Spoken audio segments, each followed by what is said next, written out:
বৃষ্টি ও রহমত, ঠিক কিনা? বৃষ্টি পাঠায় কে? বৃষ্টির মালিক কে?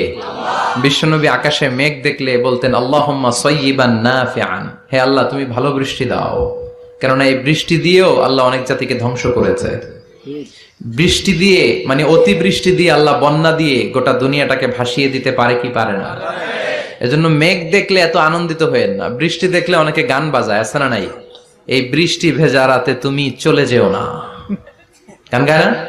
না, আপনি আল্লাহর কাছে দোয়া করবেন আল্লাহুম্মা সাইয়্যিবান নাফিআন, আল্লাহ তুমি বরকতের বৃষ্টি দাও। আল্লাহুম্মা গাইসান মুগীসান মারিআন মুরিআন নাফিআন গায়রা দার। বিষ্ণুই পড়তেন আল্লাহ এই বৃষ্টিটা যেন উপকারী হয়, এই বৃষ্টি থেকে যেন ঘাস লতা পাতা কিছু পায়, এই বৃষ্টিটা যেন আমাদের জন্য বরকতময় হয়, যেন কল্যাণময় হয়, কোনো ক্ষতির কারণ যেন না হয়, তুমি কবুল করো। আবার বেশি বৃষ্টি হলে বিষ্ণুনবী দোয়া করতেন আল্লাহুম্মা